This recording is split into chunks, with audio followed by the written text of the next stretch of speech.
Sa tahtsid lühemat saadet teha ja siis küsisid sellise küsimuse või? Ma ei oska, ma ütlesin juba saate, mis ma ei oska lühemalt teha. Ütleme, kui Dima meil siin kevadel astus Rannaile sisse, siis tuli ikkagi mõlemad uksed lahti teha, et see mees on läinud ka füüsiliselt ikkagi väga selgelt suuremaks. Seal on midagi teistmoodi, natuke teistsugune vastane, teistsugune pinge, teistsugune koht ja seal tuli neil see nii-öelda mõna periood sisse, aga potentsiaaliti oskustelt nad võiksid mängida väga head võrkpalli. Nii nagu ma olen mingi 15 aastat tagasi emale öelnud, et kui sa mänge vaatad, siis ohkida ei tohi nagu enne, et ma ei saa mängida ja siis klassikaline enne.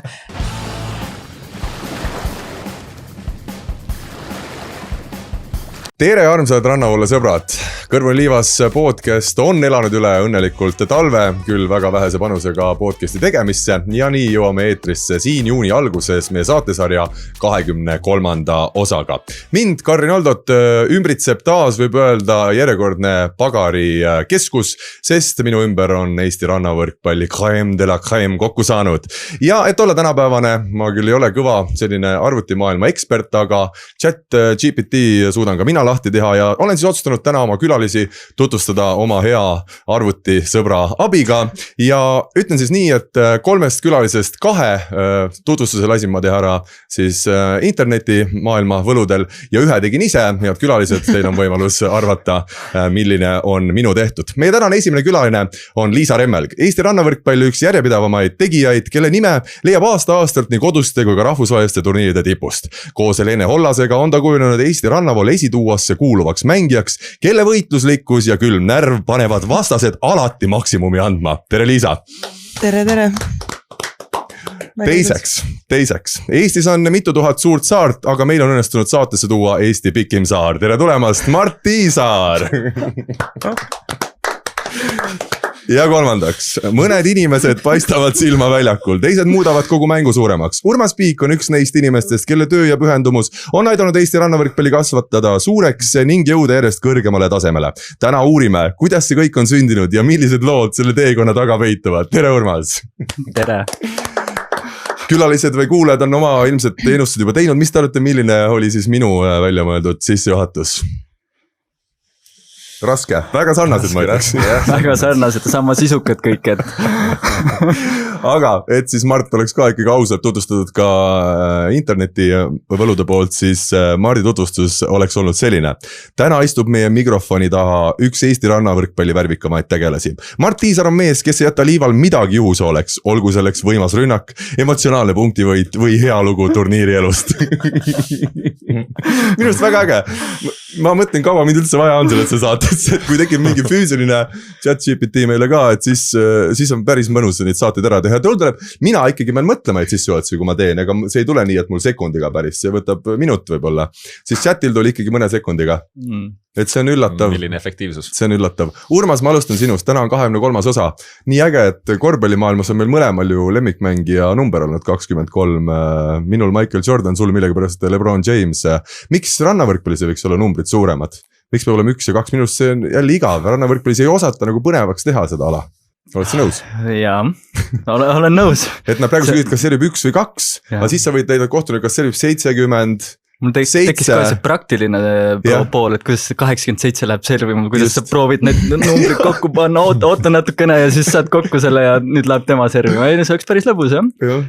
Ütleme, aga rannavõrkpall on liiga klassikaline ala, me oleme seda tegelikult ka päriselt arutanud, et teha mingit ala, turundada hästi. Mulle tundub, et tänapäeval need korvpallid ja jalgpallid tõestavad, et see ala on nii palju enamat kui see, kes selle punkti võidab. Just värskelt panime Kloogeranna maikade tellimuse sisse, nii et väga tore oleks 1-2 asemel on sul numbrid 1-500, siis proovi need normaalselt ära tellida ja majandada, et jah. Aga me oleme taas otsustanud, et me teeme saate kiire, kuigi seni veel ei ole saatesarja 22 osa jooksul õnnestunud seda ellu viia ja tänane sissejuhatus ainus küsimus teile. Kodune töö oli siis ettevalmistatud või palutud ettevalmistada ja ma soovisin teil siis saada ühe eestikeelse sõna, mis on teie arvates Eesti rannavõrkpallis ilus. Nii et üks ilus sõna Eesti rannavõrkpallist. Urmas, kuna sina ikkagi oskad sõnu ka ritta seada, värskelt oli ka võrkpalligrupis üks tore intervjuu sinuga, siis ole hea, ütle, millise sõna sina välja valisid? No mina valisin sellise sõna nagu piirikõks. Kõks, mitte koks, jah? Mitte koks, kõks. Nii, selgita. no et see oleks nagu ikkagi eestipärane, siis on ikkagi siuksed midagi võiks seal sees olla, eks. Ja no ja ütleme piiri poole palli teele panna meeldib mulle endale ka päris palju ja sealt see tuligi, et siuke ilusa kõlaga sõna, piirikõks. aga kas kõks on ametlikult olemas Õssis selline sõna? Vot selle kodutee ma jätsin tegemata. Selle jätsid ikkagi tegemata, ma kardan, et teda ei ole seal, et see on ilmselt siuke rannavõrkpallurite ise tekitatud siis sõnastada. Tuleb panna. Just, tuleb astuda ise samm selles suunas. Mart, milline sinu eestikeelne ilus sõna oleks rannavõrkpallis? Ka võib-olla tuli esimesena meelde selline, eestistasin ka siis natukene sellest internatsionaalsest värvingust tõin, aga siis selline tuntud sõna kui kolliblokk. Kolliblokk, monsterblokk. Et eesti keelest võiks olla nagu kolliblokk, et mul see kõlab nagu väga ilusti, et kolli jälle eestikeelne sõna. Seda võiks kasutama hakata, kui see oli kolliblokk. Kolliblokk. Vaata alguses üldse uuendused, need ei kõla hästi, aga 10 aasta pärast ütleme, et vau, see ainuõige nimetus, kolliblokk. No see on umbes täpselt nii, ma arvan, et sa ei kujutagi ette, et siis 10 aasta pärast kujutab monsterblokk, mis asi see, et see ei lähe nagu üldse. Kolliblokk, väga ilus. Väga ilus, ma küll ei saa öelda, aga väga ilus, et sa ikkagi mingi sõna mõtlesid. Väga hea, Liisa, kas sul ka midagi tuli? Ma tean, sul oli raskusi, et see ei olnud su lemmik kodune ülesanne. See ei olnud üldse mu lemmik, sest ma ei tea, ma jäin nagu mõtlema seda, et kas see kõlaliselt on ilus, kuigi ma just siis välistaksin kõik mingid õ ja ü-tähed. Ma ei tea, see minu arust ei kõla just üldse ilusasti. Et sina väldid oma sõnavaras õ-tähe kasutamist, kui sa Eestis oled. Aga jah, ma ütleks lihtsalt liiv. Liiv, see nagu sümboliseerib kogu seda... Ma ei tea, kas ta sümboliseerib, aga see nagu väga neutraalne sõna mulle tundub. Aha. Ja ilusam kui piirikõks. Aga kolliblokis. Kolliblokis ka minu arust ilus. Sellega ma olen nõus. Väga ilus, liiv on meil öeldud ja mina tulin 2 sõna peale, kui nüüd mõelda just seda luulelist poolt keeles. Mina kui siuke eesti keele fanaatik, siis mul tuli tuul. Et see tuul iseenesest on selline müstiline element rannavõrkpallis. Tuul minu arust eestikeelse sõnana on väga selline kaunis ja see tuul nagu ise juba puhub see sõna ka marust. Need 2 uut panevad puhuma selle tuule. See on veits nagu sama vibe. Just. Meil hakkab kooruma välja mingisugune, ütleme, domineeriv pool ja siis valede vastutaja pool. Ma just ütlen, kes meid kuulab kuskil Spotify's, et mina Liisa, kes on täna ühel pool lauda ja Mart ja Urmas võib siis öelda, et nad on opositsioonist täna, et koalitsiooni moodustame ikkagi Liisaga meie. Aga mul oli teine sõna veel ja ma mõtlesin võrgutrips, et see on ka siuke tore väljend ja ma hakkasin mõtlema, et kas võrgutrips üldse on ametlik jälle sõna, et Õssis siukest asja nagu võrgutrips loomulikult ei leia liitsõnana, aga trips on ikkagi olemas, tripsu on olemas ja tripsu eesti keeles tähendab kübe, raas, täpp või väike olend või asi. Ehk siis ei solvunud mitte tripsugi, mitte üks trips, tüdrukutrips. Et see on ühesõnaga pisik asi ja ma hakkasin mõtlema, et võrgutrips ongi ju see, kui pall läheb õrnalt läbi võrgu, nii et ilmselt see on ikkagi tulnud keelearendajate poolt see sõna võrgutrips meie rannavalle kasutusse, mitte kuidagi juhuslikult. Aga siit võib ka järgmise kodutöö panna, et kui sa tahaksid asendada võrgutripsu siis sõnaga, mis võib-olla veel täpsemalt kirjeldab seda protsessi, kus ta riivab võrku ja siis kukub, mis ta siis olema peaks. Võrgurips või? Vot rips on ju, osad ütlevad rips. Võib-olla jah, väga põnev.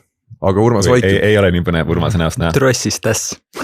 No ütleme Urmas muidugi, sina peaks eriti selle sõna nagu kõik varjundid selgeks õppima, sest sul tuleb seda nii tihti ette. Olen jälle Urmasega teinud trenni, talvel tegin temaga ühel väljaku poolel, nüüd kui teisel väljaku poolel olen temaga, siis need võrgust ässad, mida ta lõi ka terve talve enam nii mõnusad taas ei tundu millegi pärast. Aga head sõbrad, meil on teemasid küllaga, kuna pikk paus on taas sisse tulnud, nii et läheme esimese põhiteema juurde.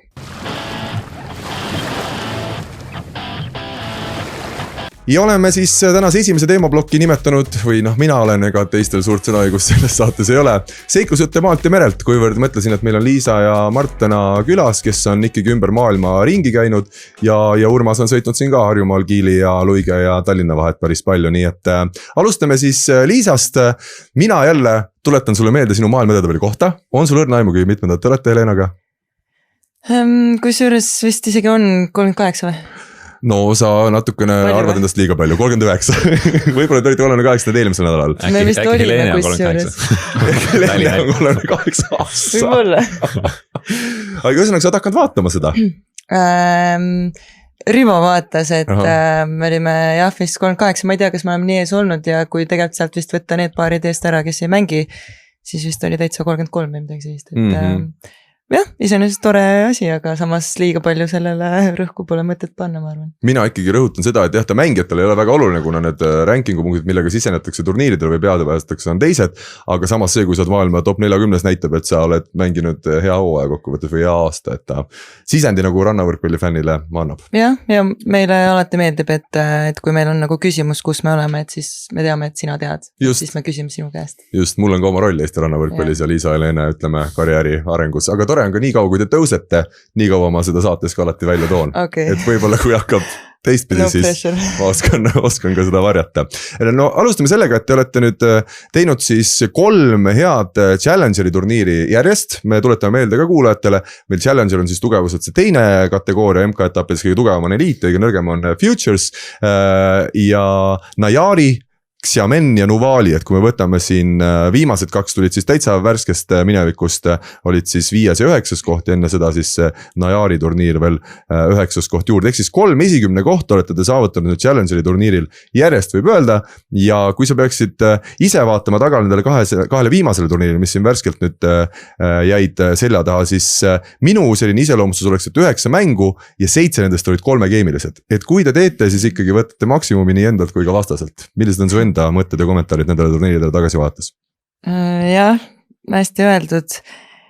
No ega ei tahaks seda 3 game'i ju tegelikult mängida ja ma arvan, et see 3 game'i näitab väga hästi ära, et sellest stabiilsusest on nagu puudu, et kord saame nagu väga hästi oma asjadega hakkama ja siis jälle on nagu täitsa ligadi-logadi see asi, et jah, ma arvan, et mitte ükski mäng kogu selle poole aasta peale ei ole olnud nagu selline, et noh, lähed ja teed ja on nagu selline noh, kuidagi, ma ei tea, kas siis kindel tunne, aga et kuidagi neid mõõnasid meil ikkagi tuleb sisse, mõni on pikem, mõni on lühem, aga neid nagu tuleb, et eelmise aasta lõpus me nagu jõudsime vaikselt sinna, et noh, et see keskmine tase oli nagu selline heas kohas, et isegi kui läheb nagu veits kehvemaks, siis see langus ei ole nagu nii drastiline sinna sügavale, et praegu nagu need jõnksud on hästi suured sees ja see segab nagu tegelikult enda mängurütmi ka ja sellist olekut nagu seal platsi peal. aga kui palju on neid paare, keda sa vaatad kõrvalt, kes on ütleme sarnase tasemega, kes mängiksid oluliselt stabiilselt, et minule tundub, kui ma vaatan seda rannavõrkpalli tuuri ja just naiste võib-olla turniire eriti, mulle tundub, et need 3-geemilised mängud ja need üles-alla käimised, et võib-olla see ala ongi selline, kus sul on nii palju faktoreid, see tuul veel sinna juurde, kõik reisid, kellel on hea tunne mängu alguses, suudab paar trossist äsja lüüa, et võib-olla see käibki selle mänguga juures, et ei tohiks liiga karm endaga olla, või sa ikkagi näed, et on mingid paarid ka sel tasemel, kes suudavad nagu stabiilselt mängida?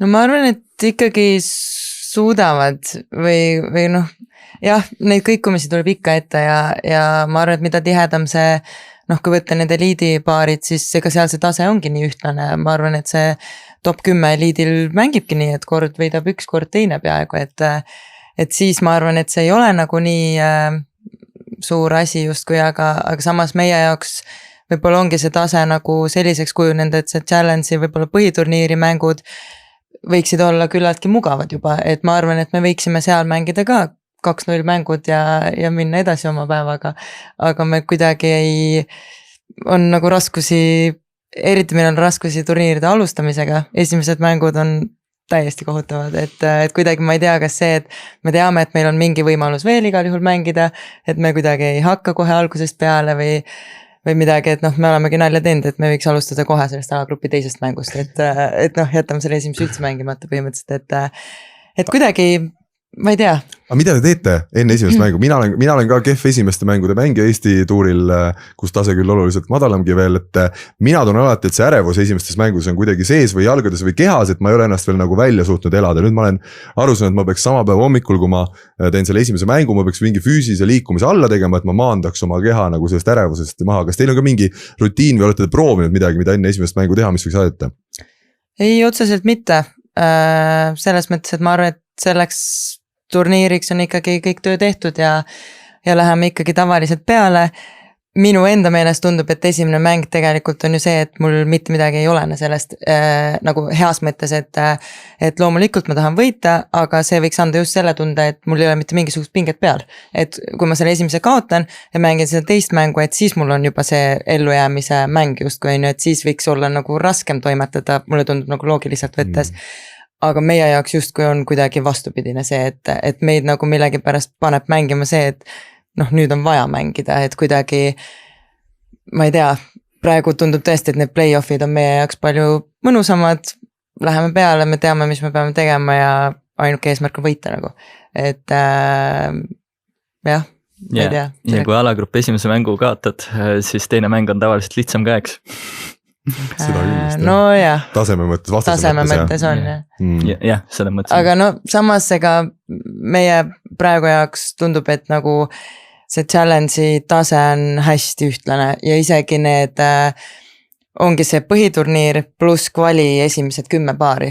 Ma arvan, et on tõesti selline seis naistel praegu, et kõik võivad kõike võita, et see on ka põhjus, miks me näiteks kvalifikatsioone challenge'is väga mängida ei taha, et no hästi suure riskiga süsteem praegu meie jaoks, no sellest jõuab rääkida. Kuidas nüüd see on, et kui varem me oleme harjunud ikka seritakse pigem sulle, siis nüüd on ikkagi tulnud siin ka kevadel turniiridel nii, et seritakse nii sulle kui ka Helenele. Kas teil on endal ka mingi eelistus või te tunnete ennast kuidagi moodi kumbagi pidi kindlamini, et tahaks, et loodame, et täna vastane hakkab näiteks Helenele servima või näiteks sulle servima? Ma ei ütleks, et on eelistusi, samas on kindlasti mugavam, ma arvan, et meil mõlemal, kui sinu pealt alustatakse, mitte et sinu peale minnakse üle. Et see on ka meil üks murekohtasid, et kui vahetada, siis see, et see teine mängija siis leiaks selle rütmi kohe üles ja läheks lahendama, mitte ei ole see, et okei, nüüd üks nagu justkui pääses, on ju. Ja nüüd on teise peal see, et kas tema nüüd saab hakkama, et ma arvan, et see on võib-olla natuke ka selline koht, millega nagu tegeleda, aga ei, ma arvan, et otseselt ei ole vahet, et mõlemad saavad hakkama ja tahavad mängida. Ütle üks suur positiivne asi ka siia lõppu, kuna sa ikkagi mängid Challenge'i tasemel esikümne kohtade peale, mida te varasematel aastatel ju sedasi ei ole tegelikult teinud, siis mis on üks asi, mida sa ise tunned, et te kindlasti teete paremini kui varem või olete, millest olete paremaks saanud?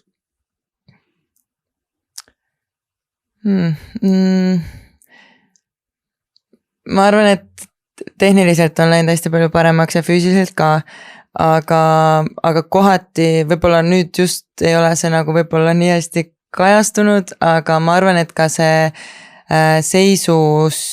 punkti seisust siis võib-olla mitte välja tegemine on nagu lihtsamaks läinud, et kui varem nagu see kuidagi punktid võib-olla määrasid hästi palju ja selline 17-14 seis tundus juba, et kurat läheb raskeks nagu, et siis praegu tundub see ülija seis nagu taga olles, siis ma mõtlen, on ju,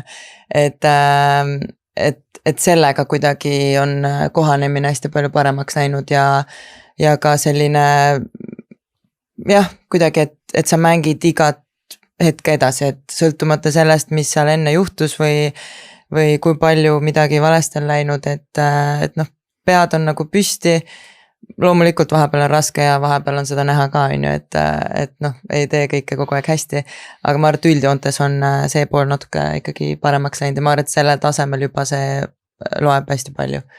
Rõõm kuulda. Lähme edasi Mardi juurde.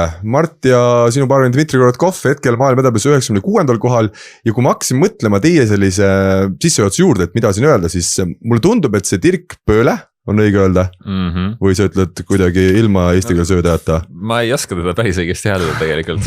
Hea on öelda Dirk lihtsalt. Aga ma võin proovida, sest ta ei ole päris Dirk ka, ta on natukene siuke rohkem isegi kõige lähemal, kui me kujutame ette sõna Derek. Et seda on siuke nagu Dirk. Dirk Bolet, midagi sellist. Dirk Bolet, väga ilus Hollandi nimi. Holland on keeruline. Miks me temast räägime, head sõbrad, seda tasub ka ära mainida, põhjus on väga lihtne. Temaga te hakkasite nüüd siis tõsisemalt trenni tegema, kui ma õigesti mäletan, kas eelmise suve keskel? No tõsisemalt pigem ikkagi septembrist, et augustis mis oli enne Eesti meistrivõistlusi nädal, ta tuli esimest korda siia. Pani teile kohe raskused peale. Raskused, ma tegin vist palju pallitrenne, ta tahtis nagu saada meile ideid ja värki selles mõttes, et nagu saada pilti ette ja tegime siukse raske nädal, aga sealt siis edasi, ütleme, et septembris hakkasime pigem tõsiselt nagu peale. Ja mulle tundub, et see ongi, et see tema koostöö on teinud ka selliseks justkui uueks rannavõrkpallipaariks, et te olete alustanud, ma siin sinu paarilise Diimaga natuke rääkisin sel teemal, olete alustanud põhimõtteliselt nullist, võtate ette futures'id, need kõige nõrgemad tasemed, tuleb ka olla aus, eks ole, et ega te ju Challengerile vist liiga palju praegu peale ka ei oleks saanud enne, nüüd tänu 3 heale turniirile futures'il on jälle võimalus ka Challengeri mängida ja ühesõnaga ma saan aru, plaan on selline, et sügisest alustasite, saite Varssavis futures'il 3. koha, nüüd kevadel Madridis ja Appeldonis, ehk siis Hispaanias ja Hollandis olite teised ja see avab teile siis võimaluse nüüd juulikuus hakata mängima jälle Challengere, juunis võtate natuke rahulikumalt, võib-olla 11 saab ka taas lapsevanemaks. Võib-olla. Ja see ei ole Diima. See ei ole Diima. 3. maraton tulemas, aga ühesõnaga, kuidas sa ise selle siis Dirgiga koostöö esimese poolaasta või 3 aasta kokku võtaksid? Mis on muutunud ja mida sa siin ise kõige rohkem märgata oskad? Sa tahtsid lühemat saadet teha ja siis küsisid sellise küsimuse või? Ma ei oska, ma ütlesin juba saate alguses, ma ei oska lühemalt teha. No võtame kokku siis, ütleme, et alustasime täitsa nullist nii-öelda, et eks tal oli selles suhtes ka ideid mängu kohta, et ka nii-öelda treeningutel alustasime tehniliselt üpris nullist, et võib-olla mitte sellepärast, et kõik oleks meil olnud null, aga et lihtsalt võtta aega treenimisel, et me siin tegelikult sügisel ka päris palju mõtlesime, et kas minna sügisel neid ka challenge'id mängima algusest peale, sest ega tegelikult punktide mõttes ma oleks igale poole peale saanud, lihtsalt kvalifikatsiooni põhja. Ja see, kas me nüüd praegu, kui me challenge'it läheme mängima, kas me otse põhiturniirile saame 50-50, et ega ei pruugi. Süsteem on selles mõttes halastamatu, et sa võid 3 medalit olla futures'id, aga ikka ei pruugi challenge'i põhiturniiril olla. Et aga jah, see põhimõtteliselt sisuline pool oli ikkagi talvel see, et meil oleks aega treenida. Meil oleks lihtsalt aega treenida nii vastupidavust, füüsist kui enamasti tehnikat ja ka sellist mängu ülesehitust, et ta ikkagi nägi, et meie mäng võiks olla natukene kiirem, natukene ohtlikum, kõvasti ohtlikum teiste pallidega, et selles suhtes nagu agressiivsem, et seda me oleme nagu juurutanud, pluss siis kogu see plokkaitse taktikaline pool, et milliseid kombinatsioone mängida, millal mängida, kuidas me tahame selle ajastada, kuidas minu ploki liikumised võiks olla, et me oleme kõik nagu selles mõttes nagu sammalt üle vaadanud ja see nagu vajas aega. Et see oligi selles suhtes pigem võib-olla mitte punktiline valik, vaid taktikaline lähenemine hooajal, et võtame rahalikult, treenime, tema käis siin meil tihti Eestis ja oli nagu aeg, sest iga võistlus ju, kus sa vahepeal käid isegi kas või katsetamas või proovimas, võtab suure tüki ära sellest treenimisajast, et sa ikkagi siis teed veidi teistsuguseid treenne, et olla võistluseks valmis, siis on see reis, siis on seal võistlustel oleks, siis on seal tagasitulek, õige puhkamine, et see isegi üks käik võib võtta sul tegelikult kuu aega sellist rahuliku treenimise rütmi. Et siis oligi, mis me jõudsime käia 2 korda Tenerifel, käisime koos, et saada sellest veel Eesti mürast ka eemale, et teha rahulikult ka õuetingimustes trenni, ühe korra tegime Türgis, oli seal, kus meil oli see harrastajate laager, oli tema ka kohal, et siis saime seal teha õues normaalset trenni.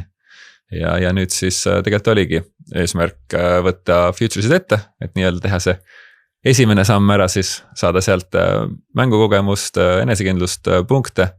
Ja vahepeal, kui mõtlesime, et me panime ka rohkematele futures'itele ennast kirja, et võib-olla proovida mingit EM-piletit või midagi sellist saada.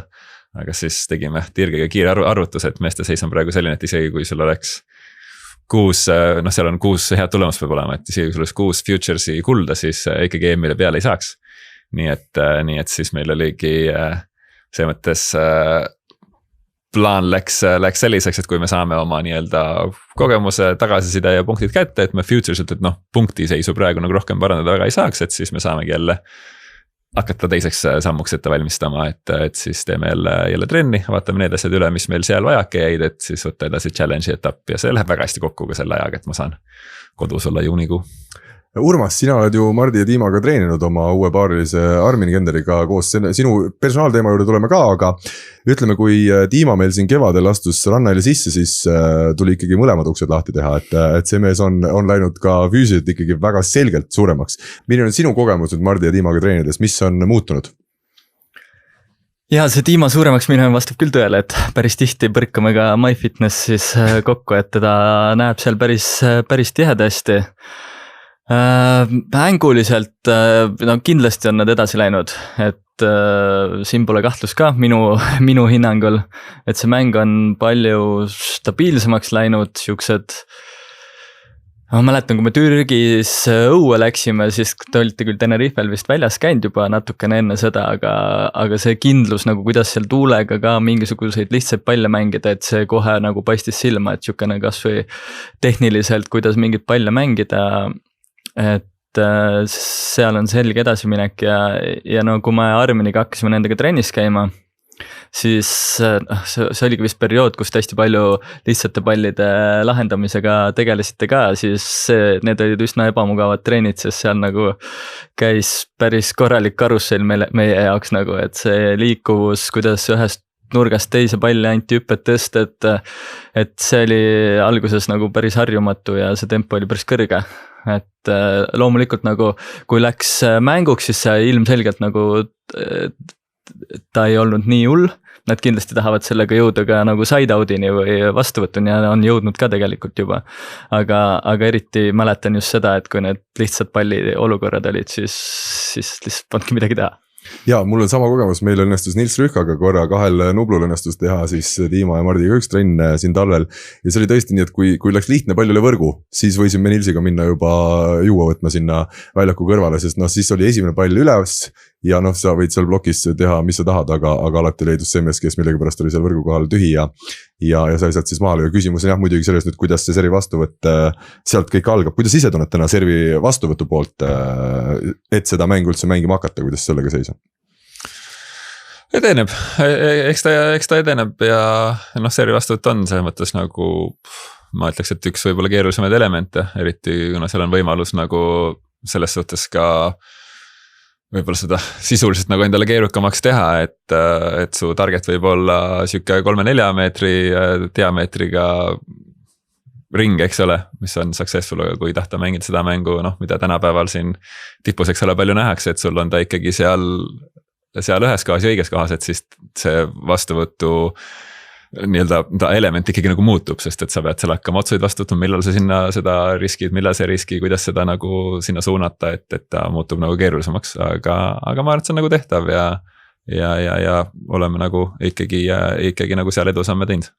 Ma soovitan kõigil meie kuulajatel, kes ilmselt niikuinii on heavy rannavõrkpalli fännid, otsid üles meie YouTube'i kanal ja seal siis Peace enam 4 lehe alt me käisime Urmas ja Nilsi ja meie rannali arhitekti Karmo Tõraga jaanuarikuus King of the Courtil Stockholmis ja siis tegime pärast seal intervjuusid Helvi Koomani, Moll Soorumi, Nilsson Andersoni ja tegime ka Karambula ja Rootslaste treeneri Rasmusega intervjuu, nii et me panime need kõik intervjuud värskelt üles ka YouTube'i, et kes tahab, saab seda ise üles otsida ja seal, kus juures Rasmus Rootslaste treeneriga ütles, et tegelikult selle hüppeltõste puhul ju ei olegi kõige raskem see hüppeltõste ise, vaid see vastuvõtt saada nii kindlaks ja heaks, et sa suudaks üldse seda palli sealt hüppelt minna tõstma, nii et sinu sõnade kinnituseks. Kui me nüüd vaatame eelmisele suvele veel korra otsa, ma pean siin saates selle ikkagi ära küsima, üks minu elu kõige sellised huvitavamaid rannavõrkpalli mänge, mida ma olen koha pealt näinud, oli ikkagi see Eesti meistrivõistluste finaal, seal oli palju erinevaid asju, mis selle põnevaks tegid, juba see atmosfäär, Vabaduse väljak, millest me oleme siin saates ka korduvalt rääkinud, mida Eesti rannavõrkpallis ei ole naljalt varasemalt kogeda õnnestunud. See, kuivõrd põnevad paarid seal meestes meil tekkisid turniirile, juba poolfinaal Kusti ja Rasmus Meiuse vastu oli teil väga põnev tiim, aga selle võitsite ja finaalmäng siis ma ei tea, seal oli pool Tallinna kohale tulnud, oli ta siis Jaan Rebeli ja Kauri Kaisi vastu, no ja Jaan Rebel tegi seal kindlasti oma elumängu ja ega Kauril ka ilmselt midagi halba öelda ei saa. Räägi see finaal ka oma mõtete järgi veel läbi, Kaur ja Jaan selle mängu siis võitsid ja ma julgen öelda, et selle finaali tase tegelikult oli täiesti rahvusvaheliselt kriitikat kannatav. Jah, ma arvan küll, ega selles suhtes Kaur ja Jaan on ju äge paar, et nende võib-olla, kui võtta nad proovisid MK-d mängida ka vahepeal ja potentsiaali minu arust neis on kõvasti, et võib-olla nende kõige suurem häda oligi ebakindlus, ebastabiilsus, et nad võisid mängida väga kehvasti ja tihtilugu MK-del see ka juhtus. Et miks Kaur ütles, et ta pole MK-sel ühtegi mängu veel võitnud enne, kui ta Kustiga mängis Jurmalat, et mitte, et ta oleks kehv võrkpallur või et neil veeldaks, aga lihtsalt seal on midagi teistmoodi, natuke teistsugune vastane, teistsugune pinge, teistsugune koht ja seal tuli neil see nii-öelda mõna periood sisse, aga potentsiaaliti oskustelt nad võiks ju mängida väga head võrkpalli ja seal ma arvan, et see finaal oli neile väga hea selline koht ka, et pingevaba koht, pingevaba mäng, väga äge atmosfäär ja see nad mängisid, ma arvan, oma selle praeguste võimete tipul ja oli nagu väga hea mängida poolt. Ja oluline faktor, et viimane mäng justkui üheskoos, et see kindlasti vabastas ka nagu neid pinged veel, et naudime täiega nagu. Ja see viimane mäng üheskoos tähendab siis seda, et järgmisel ajal Jurmalas on see paar alustamas oma tänavust nii-öelda välishooaega ja selle Jurmala turniiri juurde me tuleme veel kahtlemata ka. Urmas, küsin ka sinu käest, eelmisel aastal juunioride MM-i 5 ja juunioride EM-i või omaajalist EM-i 4. koht, ehk siis Armin Kender, kes seni mängis Patrick Pariagiga koos, plokimees, blondipäine Lääne-Virumaa noormees, on sinu paarine. Ja siin on olnud Eesti rannavõrkpallis loomulikult ka arutelusid selle üle, et Pariga Kender enam omavahel ei mängi, seal on ikkagi nagu spordis ikka, tulevad ette mingid lahkelid ja sealt on siis mindud edasi, aga minule tundub, et kui me vaatame, mida ikkagi tegi härra Martin Splavins Kristjan Svokerotsiga Lätis, siis mulle tundub, et meil on midagi sarnast nüüd Eestis tulnud juurde, et sina mängid Arminiga ja Siim Ennemuist mängib siis Patrick Pariagiga sel hooajal, mõlemad paarid mängivad ka MK-etappe, nii et Urmas, ole hea, räägi natukene sellest koostööst ka. Ja esmalt ma arvan küll, et nii Patule Siimuga mängimine kui Arminile minuga mängimine tuleb pikas jooksus kindlasti väga kasuks. Et sellest ma ei kahtlegi. Arminiga mängimine ja treenimine minu jaoks on küll puhas nauding olnud. Et kuidas nüüd öelda, et ma ise pean olles ka Argo Arakuga koos mänginud, siis ma olen nagu tunnetanud mingisugused hetki, kus Arminil see ploki vaist ja plokis tegutsemine on väga sarnane Argole. Et selline mingisugune X-faktor on selles nagu olemas ja me päris tihti mängime nii isegi teadlikult, et tee mis tahad seal plokis ja ma teen seal kaitses, mis ma tahan ja see tihtilugu nagu toimib ka. Et minu jaoks on see kuidagi nagu ka põnev, et või süsteemitu või et vaba, et see on hästi mõnus olnud, mul väga meeldib see protsess, et ma olen näinud selle 5-6 kuu jooksul, mis me koos oleme tegutsenud juba praegu väga palju edasiminekut Arminis. Nii platsil kui platsi kõrval, et need siin ühised Türgis laagris olemised või üldse väljaku kõrval olemised võib-olla on ehk isegi veelgi väärtuslikumad olnud, et selleks on põnev ka nüüd see hommikune MK-le minek üheskoos. Ma ütlen, me lindistame tänast saadet siis 2. juunil, et me üles läheb ta siis, kui monteerija saab arvuti tööle, aga me lindistame 2. juunil. Täpselt ja nagu mõeldes Arminile kui inimesele ja üldse inimestele, kes minu ümber on ja kellega mul eriti hästi nagu klapib, olgu selleks parim sõber Rein või abikaasa Triin või kas või meie kolmikust nagu Nils, siis Armin tundub täpselt nagu selle peregrupi inimene ka, nagu nemad on või siukene sinine inimene, hästi hea südamega ja kuidagi nagu see klapp on meil nagu omavahel ka väga hea, mis ma arvan on ka oluline. No tegelikult Armin on ju Mardi ja Tiima pundist ikkagi läbi põimunud, te olete koos palju treeninud ja tema on ka hetk Rannahallis üks teie siis ütleme liitlastest, kes ka seal trenni annab ja koos teiega trenne teeb, aga Liisa, kuna sina oled nüüd sel talvel Urmase, minu, Nilsi ja Armini selliseks ja ütleme ka Rein Tiisaar treeneriks kehastunud nendel hetkel, kui sa oled Eestis ja me oleme, kui ma pean ka saatevahendusel ütlema, väga õnnelikud selle üle, Urmasel läheb kohe nägu naerule ja mul ka. Minu üldse esimene treener, kes sedasi pikemalt jälgib, mida ma rannavõrkpalli väljakul teen ja sellest on meeletut kasu olnud, nii et sõbrad, tulge vaatama mind Eesti GP-etappidel. Aga isiklik reklaam tehtud, mida sina ütleksid Armini ja Urmase koostöö kohta, mida sina oled seal märganud? Väga asjalik, ma arvan, et Urmasel saab väga oluline roll olema, ma arvan, Armini jaoks. Just selles osas, et seda kõik juhtida väljaku peal. Et ma arvan, et Urmasel võiks see koormus justkui olla nagu kogu see plaani pool, ülesehitus, taktika, mitte et sa peaksid seda üksi tegema, aga sul on ilmselgelt rohkem kogemust ja ma arvan, et Arminil on just seda poolt nagu hästi palju õppida ja samamoodi kõik see tehniline pool samamoodi, et ei, ta on ülitubli ja tõesti ta on nagu väga palju paremaks läinud, kuigi jah, ma lõppkokkuvõttes olen ikkagi päris palju eemal ka olnud siin just Armini, Armin liitus vist jaanuaris või veebruaris, mil ma hakkasin rohkem nagu ära olema, et selles suhtes olen nagu jõnksudega teiega nagu seal, või Armini juures olen niimoodi kuidagi pooleldi olnud võib-olla rohkem, aga ei, ma arvan, et potentsiaali on meeletult, et jah. Mina olen Liisas treenerina potentsiaali meeletult, Urmas, kuidas sulle tundub? Absoluutselt, ma olen nõus sellega. Väga hea ja kui nüüd vaatasin seda suve veel, siis Mart mainis seda EM-i nii-öelda karusselli ka. Kuidas Liisa teil täna Euroopa meistrivõistlustega seis on, olete te Excelit pidanud? Isegi see ranking on üleval seal CV lehel. Me ikkagi oleme päris kindlad, et meie see aasta Poolas mängime. Et ma arvan, et pigem see töö sai ikkagi tehtud. Ja Eestis pole ka Poola minu teada väga pikk maa sõita, nii et kel huvi lennukiga või autoga minna, siis nagu Liisa sõnad hetkel kinnitasid, siis ilmselt on seal ka sinimustvalgele võimalik taas kaasa elada. Aga head sõbrad, ma arvan, et meil on hea siit minna edasi, nagu ütlevad Eesti klassikud, meid ootavad ees uudised.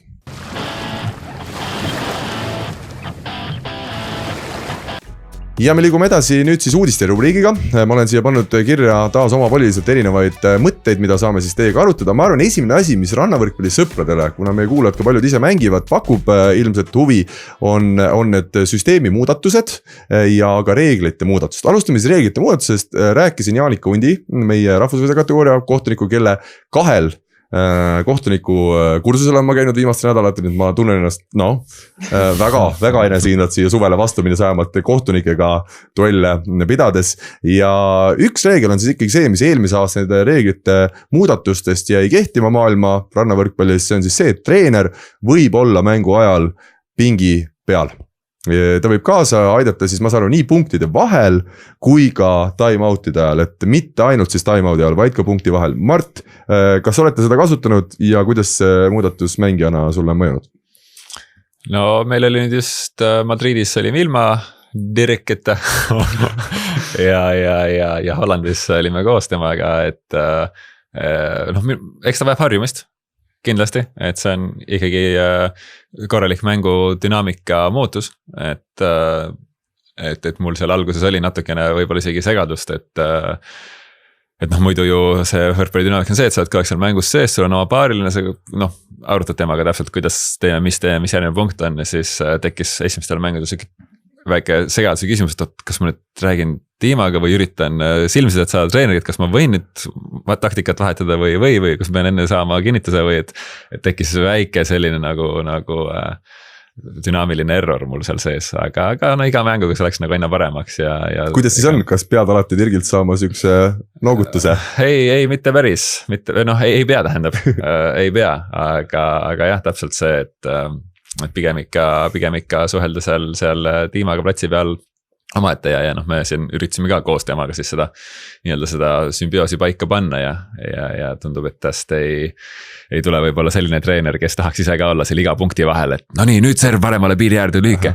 Okei, nüüd mängi 2-1, kuule mulle tundus, et nad näitasid ühte, et noh, päris niimoodi seal ei taha olla ja endale ka ei meeldi, et siis pigem ikkagi aitab rohkem seal, eks ta karjub, kui ta karjub, ta läheb ka põlema ja seal eks ta hakkas ka hüüdma, et mine servi nüüd, lüükes servi, no eks ta siukseid asja lõpuks ikkagi ütles, aga pigem ikka jah, time out'ide ja asjade vahel arutada plaan läbi ja siis parem oleks, kui me oleme seal platsi peal nagu pigem koos tiimaga ühine organ. Kas tohib hüüda niimoodi treener üldse muidu või? No, punkti vahel tohib. Ma just tahtsin küsida, et mina ei teaks, et punkti vahepeal võib rääkida. Minu teada ka ei tohi. Et ja ma just tahtsin öelda, et ma ei näe, et ka seda kasutatakse, et isegi kui tohib, siis ma ei ole vist väga näinud, et vahepeal midagi räägitakse ja mulle endale tundub, et ega seda aega ka väga ei ole. No ma nüüd seal koolitusel käisin 2 korda tõesti ja mul jäi küll nagu selgelt meelde, et seal oli öeldud, et nii punkti vahel võib treener sind, mitte punkti ajal, aga punkti vahel kui ka time out'i ajal, aga sõbrad, minu mälu on, see on üks huvitav moodustis, sinna satuvad tihti ka asjad, mis ei ole tegelikult juhtunud, nii et ärme nüüd selle peale lõplikult jää, aga no selge on see, et see treener muudab seda mängu, see on fakt, et ta saab aidata sind ja nüüd on küsimus, kui palju just nagu sa ütlesid Dirgi puhul, et tema võib-olla nii palju ei taha juhendada kogu aeg, aga kuidas Liisa sinu kogemus on Rivo-Vesikuga, teil on ka nüüd olnud Rivo seal juures? Aitab ikka ja just jah, samas see seis on ikkagi selline, et ega lõpuks oled sina seal väljaku peal ja noh, plaan võib olla küll see, et davai lühike serv, aga no kui sa seda lühike servi ära ei servi, noh siis ei ole nagu lõpuks mingit kasu. Aga jah, ma arvan, et taktikalise poole pealt aitab kindlasti hästi palju, et ikkagi seda juttu on seal time out'i ajal palju ja kuidagi jah, see mingisugused, ma tean küll, et meil on olnud kindlasti mingisuguseid game'ivõite, kas tänu Rivole see, et noh, servi lihtsalt teisest kohast näiteks, et võib-olla ma ise ei oleks vahetanud servi kohta, aga et noh, davai mine servi 5 pealt ja noh, toimib midagi, sa muudad nagu vastase jaoks, et jah, ma arvan, et see on tegelikult kasulik muudatus, aga samas ma arvan, et meil läks ka ikkagi aega, et sellega nagu harjuda, et see, et keegi veel, et mis on siis see minu roll seal, kui palju ja et ei kaoks nagu meie oma nägemus justkui ära ja julgus ka seista enda mõtete eest, et ei ole see, et nüüd treener on olemas ja treener otsustab ja teeb, et ikkagi mina olen seal kohal ja ma tahan ka teha nii nagu heaks arvan. Kui ma mõtlen Urmase peale, Urmast hinnates ka väga sellist taktika poole pealt, siis ma küll ei kujuta väga hästi ette, et sinul seal treener oleks mängu all, kas sa ise kujutad ette? No raske on jah kujutada seda ette, et ega mul liiga palju seda kogemust ei ole, Nations Cupil on Rivo meil kõrval istunud ja no Rivo on nii kogenud treener, et ega ta seal esmakordselt meiega olles oskab täpselt seal õiges kohas nagu olla oma nõuannetega, aga mu kartus on küll, et ma võiks päris palju raksu minna treeneriga seal, et mis võib-olla mõnel juhul võiks päris hea olla, et kui oleks nagu, noh, see fookus läheb paarist nagu võib-olla teise kohta, aga ma tean, et ma peaks õppima ümber nagu, et see võib kindlasti väärtus olla, mulle ei meeldi see üldse see muudatus, ma just näen, et need suured saavad veelgi rohkem nagu jõudu juurde sellest ja läheb siukseks kuidagi, noh, et lõpuks on seal statistik kuskil kõrval veel, on ühenduses peatreeneriga ja niimoodi ta läheb nagu, et seda sportlase väärtust natukene nagu tõmmatakse väiksemaks, et kes oma peaga mõtleb seal kõige, nagu et mina näen, et see on ikkagi nii-öelda oskus kriitilisel hetkel, sul on pinge kõrge, oled kuskil augus, sealt teha head otsused ja tuua nagu muutusmängu, nüüd see justkui sportlase oskuste pagasisse ei peagi enam kuuluma, vaid talle öeldakse ette, et kuule praegu on nii ja tee nii ja see ongi nagu õige, et see mulle ei meeldi, minu jaoks ei ole see rannavõrkpall, aga tuleb nii-öelda kohaneda, et jah. Eks ta kindlasti annabki, ma võtaks selle kokku lühidalt, annab juurde mängijatele, kes on võib-olla vähem iseseisvad, natuke ebakindlavad mängijad ja siis devalveerib natukene neid mängijaid või nende tugevusi, kes on just olnud väga tugevad ja iseteadlikud väljaku peal, et aga samas mina ütlen meediainimesena või meediataustaga inimesena, see on päris huvitav olnud siin ka Liisa ja Leene mänge vaadata, kui on, no Rivo häält on muidugi kuulda ka, igast üle see kaamera võib olla seal teisel pool mere ääres, aga ikka on kuulda, kuidas Rivo teid juhendab, et selles suhtes ta nagu jälgimisel annab jälle natuke nagu kaasa midagi. Jah, ma arvan küll, samas jällegi noh, nii nagu ma olen mingi 15 aastat tagasi emale öelnud, et noh, et kui sa mänge vaatad, siis ohkida ei tohi nagu on ju, et noh, et ma ei saa mängida ja siis noh, klassikaline on ju. Ja nüüd meil on ka olnud nagu Rivoga, et ma olen talle öelnud, et okei, et ongi mingisugused kehvad olukorrad, aga et ma ei taha kuulda, et Rivo on kuidagi see või midagi teeb või vahest ta ikkagi läheb ka endast välja, et noh, ma olen öelnud, et see ei aita mind mitte kuidagi moodi, sa pead seal vait olema või minema, et ma ei saa niimoodi, et jah, ei, põnev. No näed, vähemalt aruteluks teemat küll ja veel.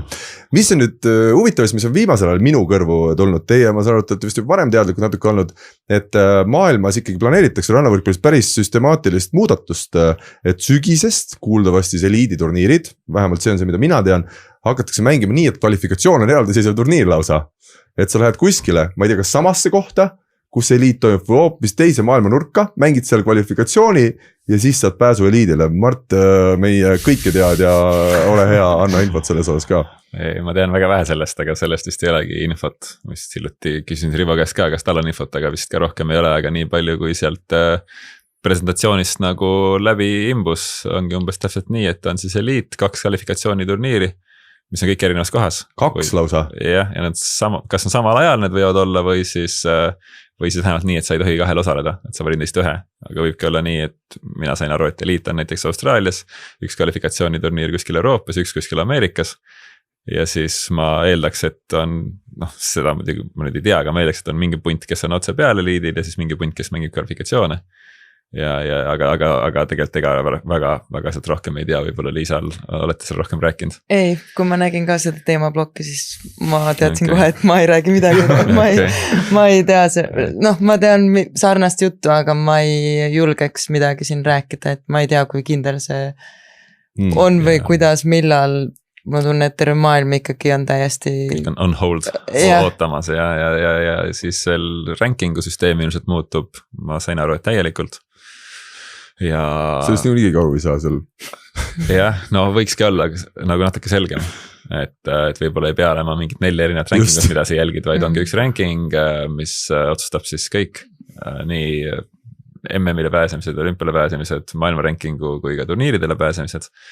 See oleks nagu hea mõte ja siis mis jäi ka väga segaseks, et kas siis need kvalifikatsiooniturniiride eliitidele asendavad challenge'id või nad on siis eraldi üksus ja on veel eraldi mingid challenge'id, et tegelikult sellest keegi midagi ei tea. Ja mina mõtlen, kuidas korraldaja vaatenurgast, et kuidas mulle müüakse maha see idee, et kuule, et meil sel aasta sulle eliiti anda ei ole, aga sa saad nende maailma 20-te, 30-tega ühe üliägeda kvaliturniiri sinna eliiti, et audustamist ei ole vaja, midagi ei ole vaja, lihtsalt mingid vennad tulevad teile kohale ja mängivad, et viska 50 000. Ei, aga mõtle, kui see on umbes nii, et noh, kui see näiteks asendaks challenge'id, et sul challenge ongi just kui nagu eliidi kvali. Ma arvan, et see oleks jah ikkagi täisturniir, et ma ei usu, et see ikka täisturniir ja siis seal lisaks võidule saad veel koha eliitturniiril või top 3 saavad näiteks, et see noh, idee mõttes tundub täitsa äge katse minu meelest, et miks mitte. Ma sain sellest veel aru selle süsteemiga, et tahetakse natuke muuta ka seda olukorda, et mängijad ei peaks nii-öelda põdema ja enda punkte hoidma. Et ma ei tea, kuidas see päris täpselt lahendatakse, aga no praegu on ikka oma jagu ju seda, et noh, mul ei olegi mõtet sinna minna, sest ma võin kaotada nii palju punkte, ma ei taha mängida nagu. Täpselt. Et seda ma saan aru, on ka nagu ideeliselt kuidagi nagu soov leevendada. Ja see on, mida me Liisaga siin trennis ka üks päev arutasime, et tahaks Liisat näha mängimas võib-olla rohkem, aga ei saa alati Liisa minna, sest et ta teab, et kui tal on praegu piisavad punktid olemas, et minna mingile järgmisel kuultojale turniiril, siis ei ole lihtsalt mõistlik seda riski võtta, mis on minu arust nagu antipropaganda sellele, mida me tahame, et näha rannavõrkpallurid mängimas ägedaid turniire. No nii, selge, aga need teemablokid on minu arust alati õige põnevad, kus ei ole teada midagi, et siis meil tekkis väga selge arutelu praegu, kuigi võib-olla sügis öeldaks, et me lähme vana radapidi edasi ja ei olegi midagi uut tulemas. Aga kas Jaanika ülevalt tõstest rääkis ka? ja nüüd on nüüd küsimus, et kas meil võib ka 10-tunnine saade tulla, et kui võib, siis või üleüldiselt siis ma kujutan ette, et see on ju kõige rohkem olnud küsimusi, et see on kas muutub või ei muutu. Jaanika ütles, et kui ma täna hommikul veel kirjutasin talle üle, et mis on nüüd peamine muudatus, mis nüüd täna kehtib, ta ütleski, et on ainult see treeneri asi, et ülevalt söödu reegel on sama, mis on umbes 5 aastat tagasi loodud, aga kui ta seal koolitusel rääk, siis on lihtsalt see, et nüüd kui on rannavõrkpallis, siis ka saalis, aga rannas võetakse siis 2 asja ülevalt söödu puhul ära, kas ta on hoitud pall, eks liiga kauaks jääb sul sisse või 2 puudet, eks läheb pall erineval hetkel kätest lahti, et kui rannas oli muidu hästi korrektne see, et sul 2 puudet ei tohtinud olla varem, just kui me mäletame, siis eelmine suvi vist katsetati seda, et pane mis pörts tahad, nagu saalis nüüd võib ja siis saadi aru, et see ikkagi ei toimi. Ehk siis nüüd Jaanika sõnul on mindud siis sellisele lahendusele, et sul see 2 puudet võib nagu hästi kergelt olla, et ta ei ole siukene, et sa hakkad seal oksendama, aga et sul näed, et natuke võib-olla see pall nagu ei lähe ideaalse välja sealt kätest, aga mis on siis karm, on ikkagi hoitud pall, et ei tohi lasta sisse absoluutselt, ega ei tohi ka hoida palli, mõnel on kombeks natuke korra hoida ja siis lasta pall välja, et see oli see, mida siis öelda, ehk siis ülevalt sööd peab olema ikkagi minu nagu siukse järelduse põhjal väga korrektne, mis on see, mida me tegelikult tahtsime. Super, läks läbi. Yes. Aga kaitsemängu ülevalt mängimise kohta ei räägitud midagi. Ma olen nüüd, minust on ka saanud ekspert lõpuks, mitte küll mängija, aga treenerina, aga kohtunikuna. Nii, sa mõtled siis seda, et kui sul tuleb tugev löök või? Yeah. Nii, küsi täpsemalt, seal on nii palju spetsiifilisi elemente. Mul sellest otseselt ei ole küsida, aga meie oleme täheldanud, et see on läinud hästi vabaks. Vabaks? Et meie praegu nüüd süsteem on ainult see, et Helena mängib kõik pallid ülevalt lahti, ükskõik mis sealt tuleb, neid lihtsalt ei vilistata ära. Et ma ei tea, seal ei ole, ma ei tea, et oleks mingi reeglimuudatus, aga millegi pärast on läinud see hästi leebeks nagu et see kõva löök ei pea üldse väga kõva olema. No tegelikult on nii, et mida Jaanika ütles selle, et see võib olema hard driven ball, nimetatakse seda, et kui ta on ikkagi tugev löök ja sa ei jõua reageerida sellele teistmoodi, siis sa võid võtta lahtiste kätega sõrmedega. Kui ta on koks või ta on nii, et sina oled näiteks mitte seal 3 meetri peal, vaid kuskil 7 meetri peal juba kaitses tagasi jõudnud või 6 meetri peal ja sa jõuad nagu tegelikult teistmoodi kohtuniku hinnakul, et siis ta peaks igal juhul olema vale, aga Jaanika lisas ka seda, et eks iga kohtunik ja iga inimene on ikkagi natuke erinev ja võib-olla lastakse siis sinu tundub tunnetuse põhjal natukene rohkem ikkagi sellel mängul voolata, et see oli ka Jaanika ikkagi mõte, et mäng peab voolama, et kui päris kõike ei taheta ka seda aga selle kaitsepalli kohta Jaanika ütles seda, et isegi kui sa oled kaitses, käed on all ja siis võid ülesse, siis juba see juba näitab, et sulle tegelikult oli aega need käed kokku panna, et sa peadki niimoodi justkui olema ja siis mängima, et siis on nagu natukene raskem tõlgendada nagu, et aga no ikkagi mina mingi hetkel näinud, et sa oled nagu kuidagi ja paned siia ja see on ka nagu okei olnud, et ei tea nagu. Võib-olla te lihtsalt olete ikkagi nii palju paremaks näinud, et vanasti need tundusid tugevad löögid, enam ei tundu. Nii ongi, ma arvan, lähme edasi. Aga eks seal ole ka see, mida Jaanika jälle kordus ütles, et kohtunikul ka lihtne ei ole neid kõiki reegleid tõlgendada ja kui sa pead seal sekundiga otsustama, et kas see nüüd oli vale või mitte ja sa ei ole päris kindel, et sa lased mängu lihtsalt jätkuda ja neilad selle olukorra alla. Nii, väga hea, see teema on meil käsitletud, lähme edasi, rannahalle, mõni ütleb, ma olen päris korduvalt kuulnud ikkagi nagu seeni pärast vihma tuleb, ehk siis tundub, et eelmine suvi oli päris palju vihma, tuli 5:44 rannahall, nüüd on saanud valmis ka Terrand rannahall Kristiines. Terrandist me liiga palju ei tea, me oleme seal käinud küll, Margus Saare, kes seda tegi, selline suur ettevõtja, oleme kohtunud temaga seal enne, kui see valmis, see oli väga kolossaalne 6 väljakuga keskus, aga ta on nii värskelt avatud, et me liiga palju ei oska selle kohta täna öelda, aga hetk rannahall ja Mart, esimene talv on üle elatud, millised on mõtted, tunded? Kuule, väga okei. Ütleme, et võib-olla käsil on palju siin korraga, ilmselgelt hetk on neist, ma ütleks nüüd kõige rohkem vaeslapse rollis, kuhu meil fookus läheb, aga siuke miinimumprogrammil ta praegu kenasti töötab, treenigrupid toimivad, ise saame seal mõeldud trenni teha, et selles osas saame hakkama, aga potentsiaali on veel kõvasti, et seda unistust, mis mis nagu see, võib-olla see põhiloosung algus oli, et teeme sellise ettevõtluse, mis toetaks meie enda sportlaskarjääri ka finantsiliselt, et seda ta veel ei täida, aga ma loodan, et siin mõne aastaga ta hakkab ka sinna panustama, et seal jah, ütleme, et ikkagi tõusvas joones vaikselt liigub ja kui on natuke rohkem aega vahepeal, siis üritame sinna rohkem panustada ka, et saaks sinna mõned treenerid juurde, rannatennist natukene tahaks seal rohkem elavdada ja just sünnipäevasüritusi, et siuke mõnus ju väike koht 2 väljakuga, et saame kõike teha privaatselt, et võiks olla taskukohane ka väiksemale üritusele teha siuke privaatne äge olemine, et ma arvan, et see kõik vaikselt elavneb ja siis loodame, et hakkab see nii-öelda esialgne eesmärk ka tööle.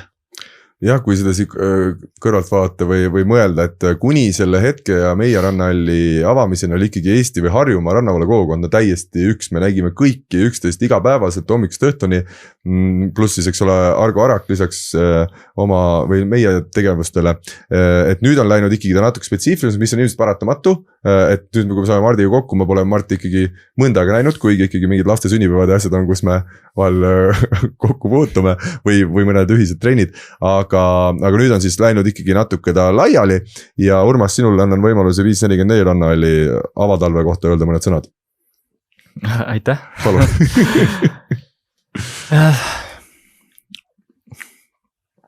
No selles suhtes mõtlen, kus otsast alustada, et see on ikkagi nii sisukas ja nii suur kuidagi olnud ja nii palju on juhtunud, et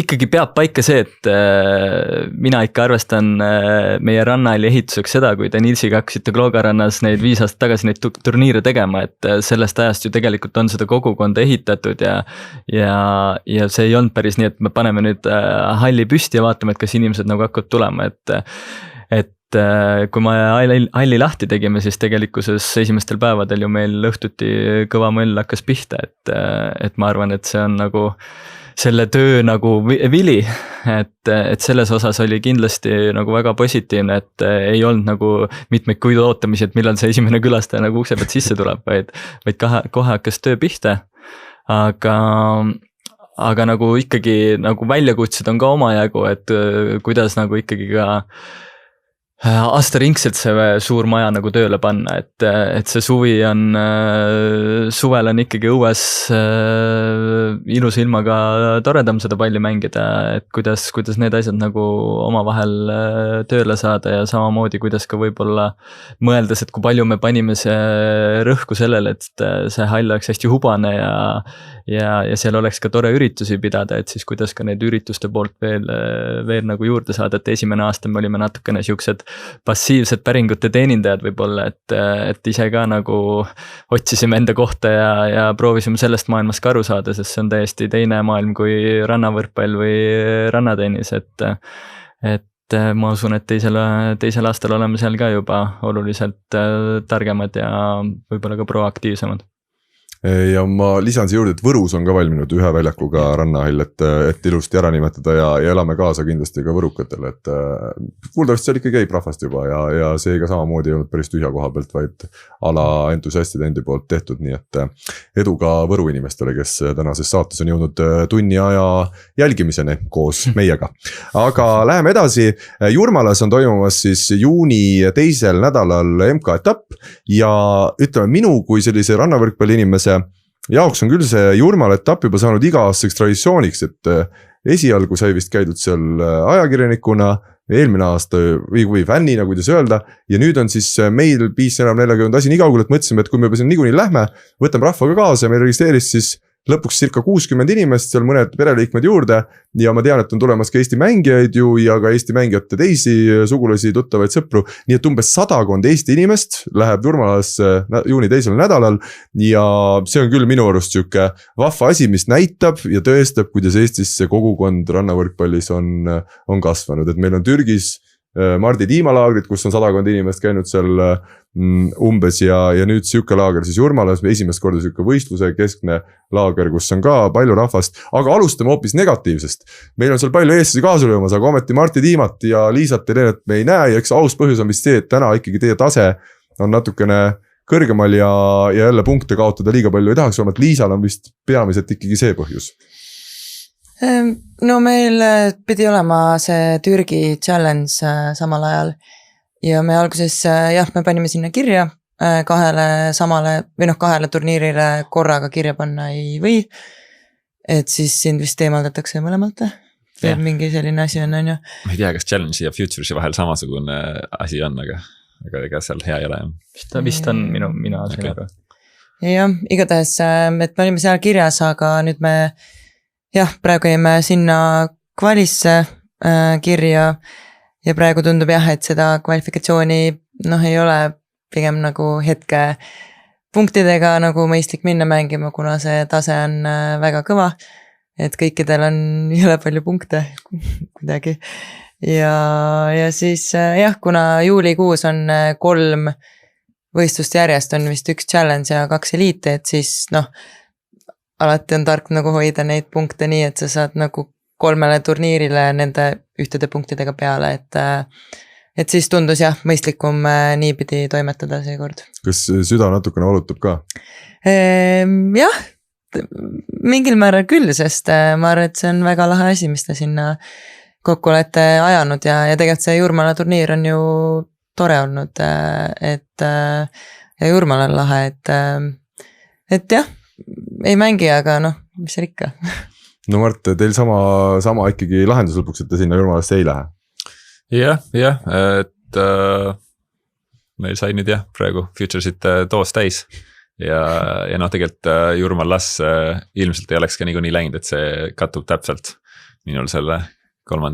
lapse sünniajaga, et see sattus täpselt samal ajal, et see ilmselt oleks nii või naa ära jäänud, aga ütleme nii, et edu teile!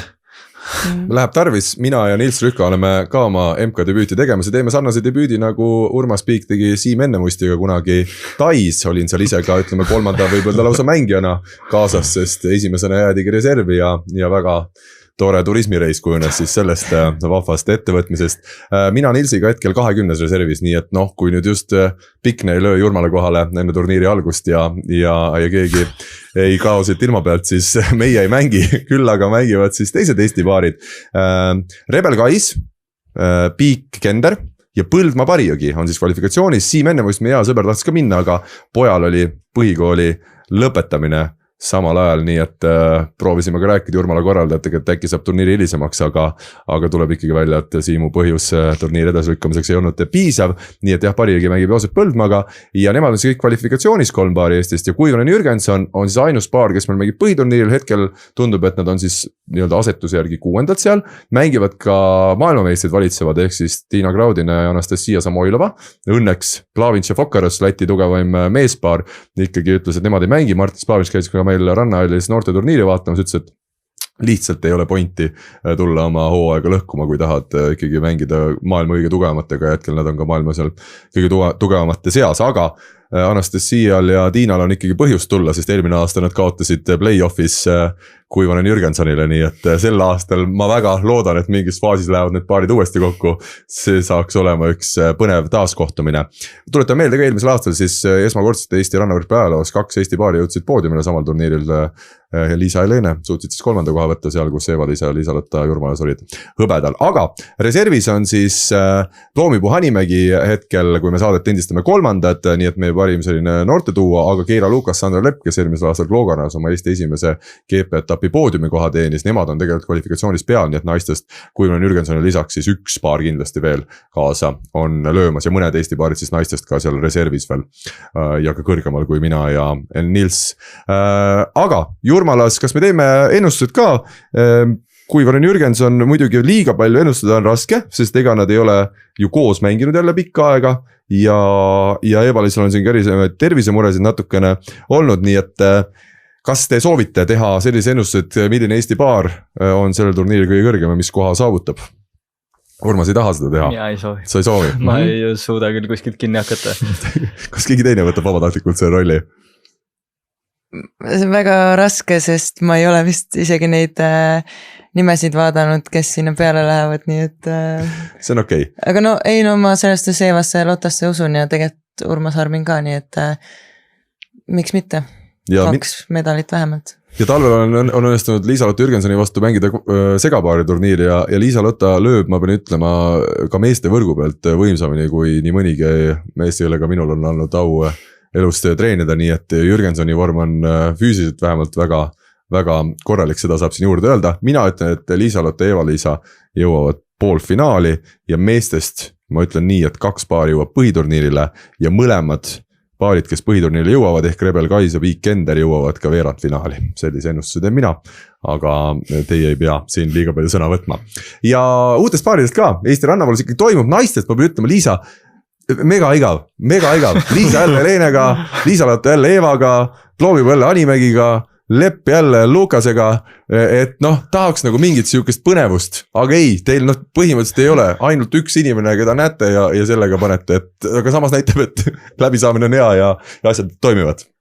Jah, ma arvast ma olen ka seda kunagi kommenteerinud, et ma ei tea, kuidas meestel see niimoodi käib, et kogu aeg keegi järgmine võtta nagu, et kuidagi huvitav, aga jah, ei enda koha pealt ma ei näe küll põhjust, miks ma peaksin Helene välja vahetama, nii et ma olen väga Helene poolt ja. Ja Helene ei ole sulle ka vihjanud, et Liisa. Veel ei ole jah. Aga meestest siis tõesti nagu öeldud, lisaks Kender ja Piikpaarile on meil Parijõgi Ennemustis tekkinud ka selline kogenud mees ja noorem mees, huvitav neid vaadata, minul ja Urmas õnnestus nendega mängida ka meie talvist 5-4 eliidi finaali, kaotasime 1-2, 3. game, 13-15, minu serviviga lõpetas mängu, nii et head sõbrad, ärge järele tehke, on ka paremaid viise, kuidas mängu lõpuni jõuda. Aga meil on siis Jaan Rebel Kaurik Kais jätkamas, mis on ikkagi põnev ja ütleme, see paari moodustamine ise annab meile siis ikkagi selle sisendi ka, et Kusti Nõlvak mängib meil saalikoondises üle pikkade aastate ja on ka värskelt tulnud juba info, et nii Nõlvak kui ka Kaurik Kais jätkavad siis TalTechi saalimeeskonnas, ehk siis see plaan, mis siin vahepeal ikkagi meestel oli peas ja ka meie väga suur selline lootus ja ootus, et nad tulevad randa ja hakkavad professionaalselt rannas mängima või poolprofessionaalselt, see on ikkagi vähemalt hetkel jäänud ära või lükkamas siis kaugemasse tulevikku, millest on kahtlemata kahju, aga tuleb öelda, et TalTechis nii Kais kui ka Nõlvak tegid hea hooaja, nii et ega see suur üllatus ei ole, et TalTech neile uusi lepinguid ja ilmselt paremaid lepinguid kui ka eelmisel aastal pakkus. On midagi siin lisada? Ei ole. Siis lähme nende põnevate sõnumitega edasi. Ostravas meie viimane eliiditurniir toimus, siis mitte meie 5-4 oma, vaid ma pean silmas maailma rannavalla karusselli. Ja mis sealt ühe huvitav asjad on välja, Helvi Kooman meeste finaali võitsid, aga keda nad võitsid finaalis oli siis Perusic, maailmameister endine ja tema paarine uus mees, Irži Sedlak. Ja Urmas ka, vaatan Urmasele otsa, 26-aastane Irži Sedlak, alles 2 aastat tagasi umbes, mängis ta sinu vastu, erinevaid natuke madalama kategooria turniire ja nüüd põmdi võtab Perusic'i kõrvale või õigemini Perusic võtab tema kõrvale, on ikkagi õigem öelda ja tuleb eliidi turniiril hõbemedalile. Millised tunded, Urmas, sinul, kes sa sel aastal eliidis veel ei ole teist kohta saavutanud? No, nii on üldse karm vaadata, et need samad rootslased Nilsson, Anderson ja siin Hammeberg Berger või? Jah, just, et nendega need vaatasid seal Futuresil, et äkki võiks mängida küll nendega, et äkki ikka võidaks nagu. Siis ilmselgelt siukses vanuses 2 aastaga on väga palju ikka korralikku arenguhüppe teinud, et seesama Sepka Sedlaki vastu täpselt 2 aastat tagasi Itaalia MK-l me ju alagrupi võidu peale ka Tiimaga mängisime ja võitsime neid 2-1, et Kumma peale servisite? Kus juures selle sama mehe peale, kes seal eliidi finaalis mängis, et natuke tuulisem ilm oli ka ja tema käest ikka saime seal plokipunkte ja saime mõne ässa ka, et selles suhtes nagu tegelikult on tore nagu vaadata, et mängib nüüd niimoodi ja Perusits on muidugi ka ikka üks väga eriline rannavõrkpallur.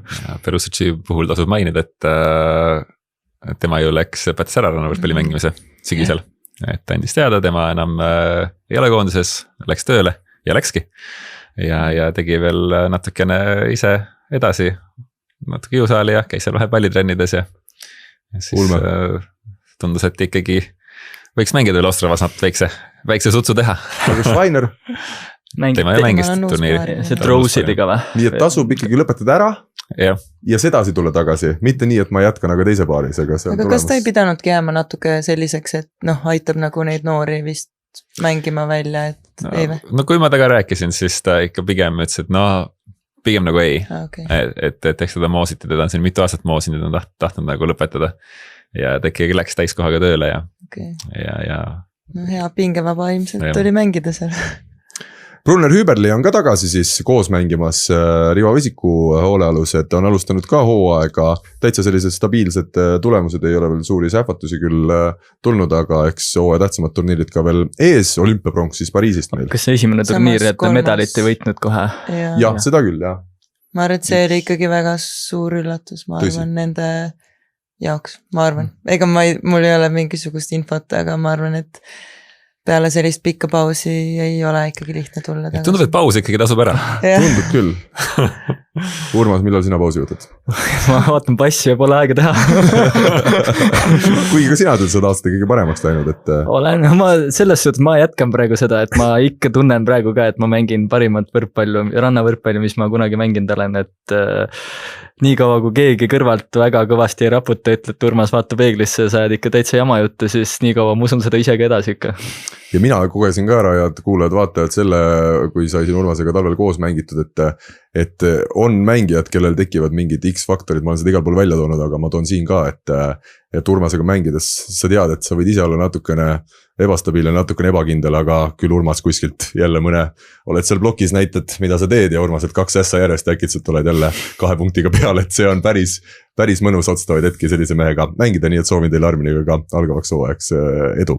Ja siin teema 2 viimast punkti Ostravas on siis Šerif, võib öelda ka meie mees Märt Pajusalu, tema siis üks treeneritest, täiesti maailma tippmees Šerif, tähtsas mängus hüppas blokki, hüppas sedasi, et enam käsi üles ei pannudki ja langes sinna liivale.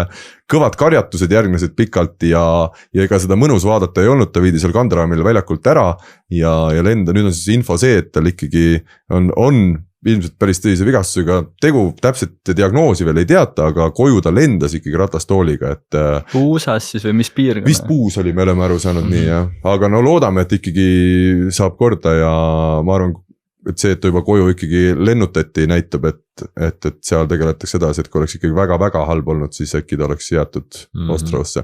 Ja lõpetuseks Ostrava saite ka teie viimasel hetkel peale sinna Helenega. Räägi sellest võistluspaigast.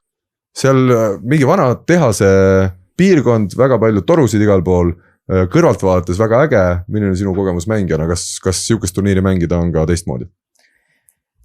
Teistmoodi otseselt ei ole, ma arvan, aga jah, see näeb väga atraktiivne välja ja ma arvan, et see on ka meil olnud nagu selline koht, et tahaks seal nagu ikkagi mängida. Ja tõesti me Filipiinidelt tagasi tulime, ajavahe oli väga raske, enesetunded ei olnud väga head, aga siis esmaspäeval saime peale ja mõlemad ütlesime kohe, et vist ikkagi tuleb minna, et jah, ja tegelikult ei kahetse, et jah, ei mänginud hästi, aga noh, nii on, et ikkagi kogemus on hea ja need mängud ikkagi, mis sa sellelt tasemelt saad, noh, kas või ükski, et ikkagi tuleb kasuks ja saad nagu seda melu ja seda võistlust ja seda taset nagu ikkagi lähemalt veel katsuda, et ma arvan, et jah, meil on praegu küll see, et mida rohkem me neid eliidimänge saaks, oleks nagu hästi-hästi suur kasu. Küsin ka sihukese meelelahutusliku küsimuse, Mart on vana sõber kõigi meesranna võrkpallurite, kuna tuuril pikalt keeranud, kas sina oled nüüd ka, ütleme, Tiina Anastasiaga hommikukohv hotelli lauas on juba sihuke tavaline eliidi traditsioon või kui palju te jõuate suhelda?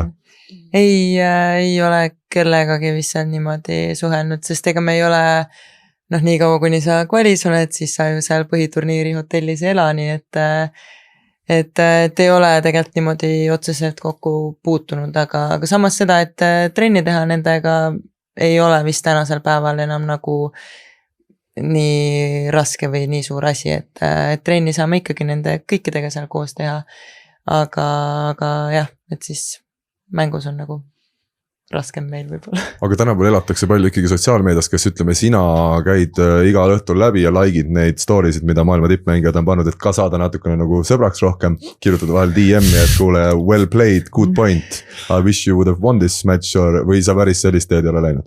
Ma ei tea nüüd, kas ma peaksin, aga ei, ma ei ole niimoodi teinud, et ma arvan, et ma ei hakka ka, ütlen sulle ausalt. Helene tegeleb teil sellega, kes on sotsiaalmeedias eriti. Tema on eriti kõva kätt, jah. Urmas, kui palju sina DM-i slaidid? No mul tegelikult tekkis küsimus, et meil on nüüd Svetiflassi homme sõit, ma siin jäin natukene täna hiljaks ka, et nägingi vaeva, et trennikaaslased saada, et seega see liiga lihtne kohati ei ole, et kirjutad soomlastele, no võiks teha, aga mu paarini jõuab õhtul alles, siis 13 paari on juba mingid asjad paika pannud, no võib-olla jäin natukene hiljaks, et tekkis küsimus, et kas treenerid tavaliselt panevad paika või suhtlete ise või mängijad ikka. Ikkagi omavahel otsa lihtsalt, et teeme, eks. Aga see sõltub hästi palju, mõned paarid on sellised, kes panevadki 2 nädalat varem ette need asjad ära ja siis on teised need, kes küsivad päev enne veel umbes üle, et hullult sõltub, aga ma ei tea, ikka ise meie vähemalt lepime ise, et te ju ka. Ja. Meil on olnud väga lihtne taktika. Teised küsivad. Me just alati ootame, kui keegi küsib. Ja siis see oleneb vaata, kas sa, see oleneb endast vaata, mõned on väga valivad. Tahavad ise valida, kellega nad trenni teevad. Meil nagu väga vahet ei ole, et lihtsam on oodata, kui keegi küsib, davai, kas paned aja ka? Jah, panevad, et siis me ei pea mitte millegagi tegelema. Ükskord Helvi Kooman küsisidki teilt ju. Jah, ta treener. Ja kõige parem ongi, kui keegi teine bookib väljaku, ma ei tea, kas sa oled seda süsteemi kasutanud? Meil on tegelikult väljak olemas küll. Aga see FutureSeal vist ei ole selle süsteemiga... Spreadsheet on lihtsalt... See on igal pool erinev vist, vahel pead kirjutama kellelegi. No seal Challenge'il Elite'il on nii, et väljakud bookid, siis kell 9 läheb lahti. Ja no siis on selline stoorium, siis on seda tõsiselt ka, see on selline, et pulss on 170. See on reaalselt, lähed niimoodi, oled 8.59 arvutada, kõik on. Oled leppinud kokku kellegi, et no nii, kell 9 tahame väljakut. Okei, võtke te 9, võtame 9.30. Klikid, ei ma ei saanud, vaatame, äkki saame 10, äkki saame 12. Ja siis on kõik täiesti segamini, kõik panevad midagigi ära, et midagi saaksid. See ei toimu üldse. See on täiesti kohta. Mul praegu tekkis hirm, kas ma Põltsamaal saan üldse enne kvalifikatsiooni mõne trenni teha või kuidas seal? Urmas, sa ei ole kursis? Saad küll ära mõrda. Jumal tänatud, mul läks praegu lihtsamaks.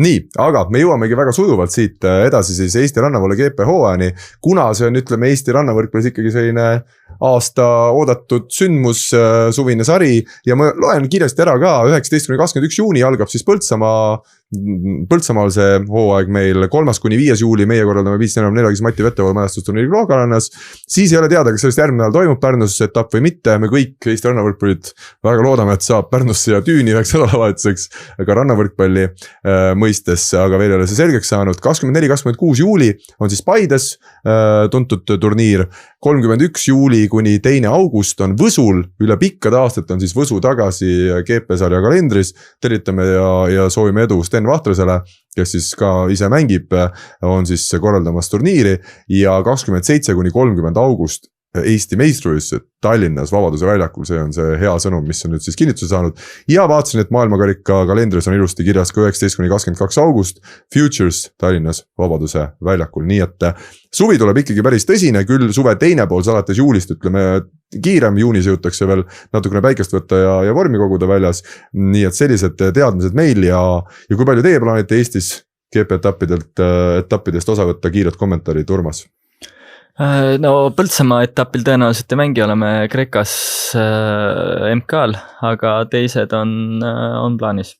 Mart? Praegu oleme pannud kindlalt kalendrisse ainult Kloogaranna etapi, et seal tahaks mängida, teiste osas ei ole veel kindel, kindlasti Eesti meistrivõistlused ka ja Future Tallinnas, et aga rohkem Eesti etapp ei tea, et oleks kindla peale mängimas. Ja Liisa? Meie vist alustame kohe Põltsamaal. Ja siis selle Kloogarannaga on Gstaadi etapp samal ajal, et... Siis on sama tasemega ka sellest suhtes raske valida. Jah, et sõltub, kas saab peale või ei saa, et siis üks või teine. Aga me võime wildcardi anda ju. Jaa, saate kindlasti peale, olenemata, kuidas te nüüd peaksin punkti sees muutuma. Ja te võite ka samale registreerida Gstaadi ja meile. Meil on see erand ka lubatud. Okei, aitäh. Aga jah, Futures Tallinnas kindlasti mängime ja Eestikatega vist on ka üks Kanadas äkki oli Elite samal ajal, et ma arvan, et kui me sinna peale saaks, siis me vist see aasta Eestikaid ei mängiks. See oli Futures'i samal ajal. minu meelest. ei, minu arust ei ole. Võib-olla meestel naistel erineval ajal, ei või olla. Vahel on jah, nädal nihkes, aga ma ei tea, kuidas Kanadaga. Aga, head sõbrad, mis on Urmas sinu eesmärk Eesti GP-del kiire siuke mõte ka? Kas ikka kõik lukku panna, mis? Ma ikka tahaks kuidagi, et olen sinna maali jõudnud, et naeratus oleks näol. Selles suhtes ma ei nagu ilmselgelt kui ma lähen mängima, ma tahan kõike võita, et see ei ole nagu eriline saladus, aga ma kindlasti ei pane siukseid eesmärke, et ma 5 mängin ja 4 pean finaalis mängima, et siukseid eesmärke ma pole seadnud enam. Mina küsin endalt ka ja vastan, et tahaks veerandfinaali jõuda, et mul on siuke pikem mitmeaastane projekt käsil, et lõpuks saada üks medal Eesti GP-t, et selle aastal oleks veerandisse vaja jõuda vähemalt korra, ütlen mina, aga head sõbrad, on räägitud uudistest, aeg on minna meie tänase saate viimase rubriigi juurde.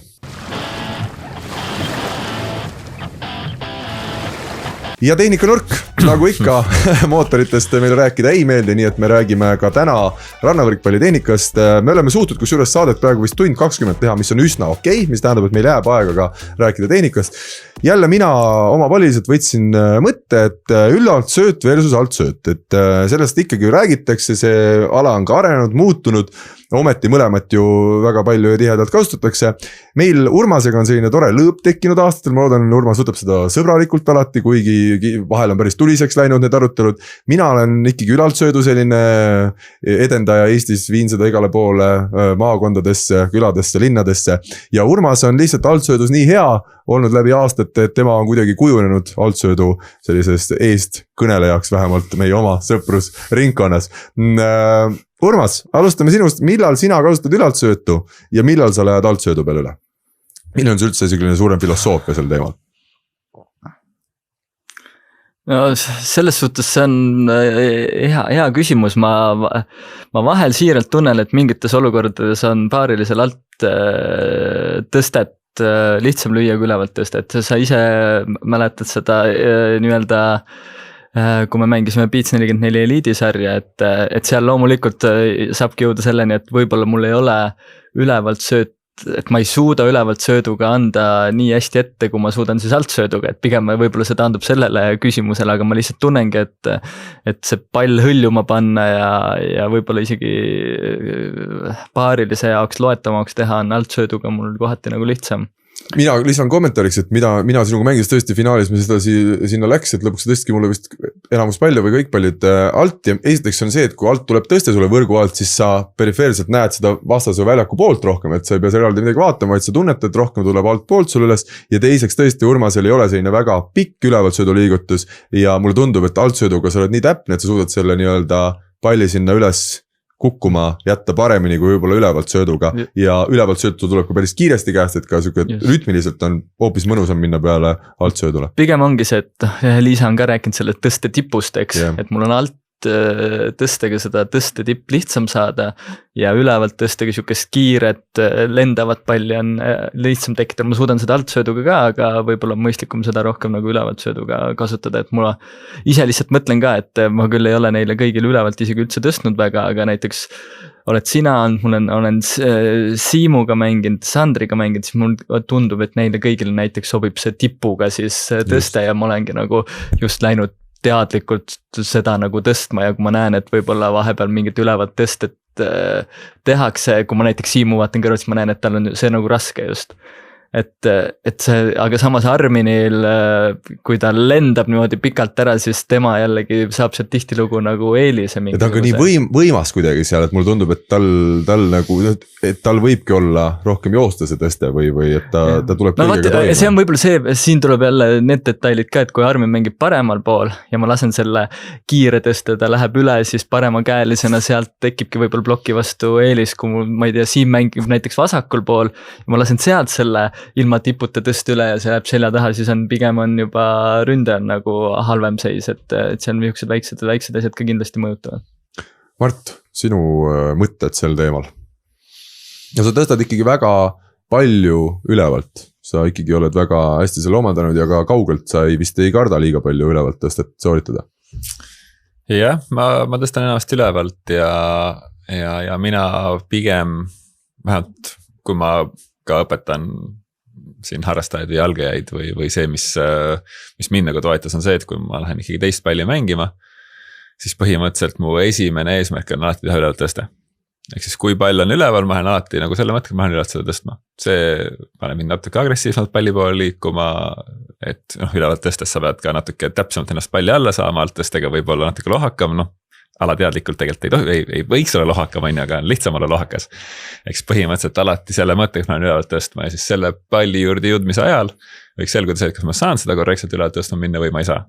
Kui ei saa, siis tuleb nii-öelda altsööt, see on plaan B, mis mulle endale aitab, on see, et kuna minu altsööt ei olnud teab, mis enesekindel alt tõste, ehk siis kui ma läksin seda palli juba alt tõstma, siis mul jäi liiga palju aega selle alt tõste pärast muretseda.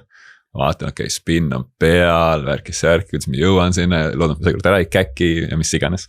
Et see tekitas juba teistmoodi probleeme, et igal juhul alati ülevalt tõstma, mida rohkem ülevalt, seda parem ja kui ülevalt ei tule, siis jääb ainult väike süke reerimisega, okei, siis teen alt tõsta ära.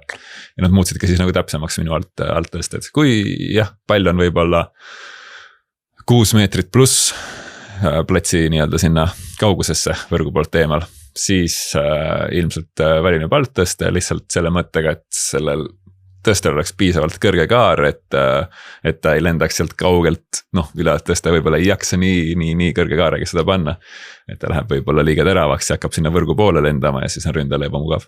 Et mingid siuksed mõtted. Selle sama asja juurde mul tuleb meelde, et Urmasega, kui me siin talvel mängisime, oli mingi olukord, kus Urmasel ütleme, näiteks vastuvõttal endal liigub, kui ta vasakul pool mängib, temast endast vasakule nii-öelda väljakust välja natukene ja minule tundus, et ma jõuan sealt veel ülevalt ära tõsta, kuna mina ka olen nagu sina ikkagi siuke, kes tunneb kogu aeg, et mul see ülevalt tõsta on ka palju täpsem, et ma tahaks ülevalt tõsta, aga siis ma mäletan Urmasega ühte arutelu, et ta soovis sealt pigem alt tõsta, et see oli väga huvitav põhjus, et siis see alt tõstega see pallil ju läheb veel, sa tõmbad nagu sinna väikse vindi sisse ja rasket palli sealt on mõnusam minna ründama, kui sul see väike vint on sees ründajana, aga kui sa tõstad ülevalt, see pall jääb sulle ikkagi hõljuma, mingi väike asi jälle, mida ma elu sees ei olnud varem nii osanud enda jaoks lahti tõrgendada, aga siis saan aru, et tegelikult siuksest kohast, kus tegelikult annab ka alt päris hästi ära tõsta selle, et võib-olla hoopis ründajal eelis alt tõsta puhul. Samamoodi võib ka mõned olukord näiteks tuule suuna järgi vaadata, et minu meelest, kui sa pead nüüd mingi kõrgema palli otse vastu tuult tõstma, siis ülevalt tõste, eriti kui sa pead kaarega tõsta andma, siis ta on tuulele vastuvõtlikum, kui näiteks sa paned alt tõste ja paned ka väikse vindi sisse. Et siis on igal juhul nagu seal see alt tõste natuke mugavam. Liisa, sinu kogemused, tunded, altsööt versus ülevalt sööt ja kõik muu? Täitsa loogiline jutt siin eelnevalt. Ma võib-olla enda mängu pealt lisaks selle, et meie nagu otsime hästi palju seda, et see oleks sarnane selles suhtes, et kui me tõstame ülevalt, siis enamus pallid on nagu ülevalt. Ja eriti just kui on nagu okei vastuvõtt, et ei oleks seda, et ühe valin ülevalt, teise alt, et see segab hästi palju nagu rünnaku rütmi. Et see, kes siis nagu peale peab hakkama minema, sest ikkagi see vahemaa on nii palju pikem, kui kaua see pall nagu lendab. Et võib-olla jah, selle nagu lisaks siia juurde loomulikult mingisugused erandid või mingisugused kehva vastuvõtupallid loomulikult on vaja alt tõsta, aga meie ka pigem valime ikkagi ülevalt tõstet, jah. Meeste rannavõrkpallis on ikkagi seda ülevalt tõsta mul rohkem, sellepärast et mehed on niivõrd palju kiiremad ja võimsamad, nad suudavad ka kaugelt tõsta selle ka mitte heast olukorrast ära veel, et mul tundub, naised lähevad natukene kiiremini altsöödu peal üle, mis ongi füüsiliselt täiesti arusaadav, et sedasi on. Mul lihtsalt, et see tõste on ühesugune, eks, mul just tekkis see, et mul endal on see kogemus, et vahel on just nagu, kuidas, tihtilugu on ründajal eelis, kui see tõste ei ole ühesugune, et see on nagu, aga see ongi natukene vist mängustiilis kinni, eks, et ma mäletan, kuidas me Tiimaga mängisime, natuke Arminiga on seda sama asja tulnud sisse, et kui sa näed, et paariline on hädas, et see läheb küll natuke sellest, kuigi ta tõstmine ikkagi on, siis isegi tõsta ära vussida on isegi hea olukord tihtilugu, et on nagu mingis rütmis kinni, kõik on ideaalne ja ei saa nagu blokkkaitse loevad nii hästi ja siis paned natukene nagu 1,5 meetrit halva tõsta või midagi sellist ja sealt tuleb nagu uus olukord, aga see on sellest teemast natuke teine teema, aga mis mul nagu selle ülevalt tõstega on näiteks raske on kaitsepallidega, kui on hästi kiired olukorrad, kus sa saad hea kaitsepuutu, sa oled pikali maas ja sa lähed ründama nii, et sul on ülevalt puude ära tehtud ja ma pole näinud seda puudet.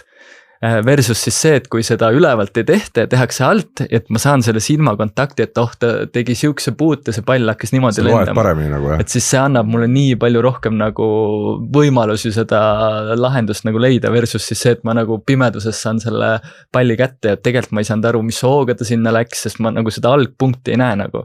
Et ta võib-olla paneb ülevalt tõsta mega kõrge, mul tegelikult on kogu maailma aeg olemas versus siis see, et pannakse altsööduga ja palju kiirem tõste, aga et ma näen seda puute hetke, siis see annab nii palju infot juurde ja teeb lihtsamaks nagu selle kontrapalli ründamise. Oota, aga sa rääkisid praegu kahest erinevalt asjast, kas kui sa ei näe alt tõstet, siis on ju sama häda, et siis sellest pole vahet, kas ei no lihtsalt ülevalt sa näed, et puude on nii palju kiirem ära enne, et see alt ülevalt puude, ma toon selle ülesse ja see tehakse see, ei ole nii palju aega vaata, et see tehakse see tõste ära. Mina tõusen püsti sealt, mis iganes, panen pilgu ülesse, siis see tõste on juba tehtud versus siis see, et ma nagu näen, et see puude tehakse alt. Et see on nagu mingi ajavahe on seal nagu, et ja see on nagu ja see on ükskord, millest ma mäletan, ma rääkisin, et ja see aken nagu reaalselt on selline, aga see mõjutab üli palju tegelikult. No need olukordi on minu arust väga tihti või nagu, et ikkagi ma ei saa öelda, et seda on iga mäng, aga vahel on mitu korda mängus nagu. Mul teeks praegu siuke mõte, et mina olen hästi ülevaltsöödu usku, sest minul ka altsööt ei ole olnud kunagi tugevamatel, mis tugevamad elemendid on üldse olnud, mõni küsib, aga ja tundub võib-olla, et ülevaltsööt, et et sa pead olema jube proff ja mängima, et seda ilusti ülevaltsöödu teha, aga mina just tunnen, et minusugune ka harrastaja, et altsööt, sa pead olema ikka paganama osav, ma arvust, et sa suudad alt tõsta igalt poolt hästi ära.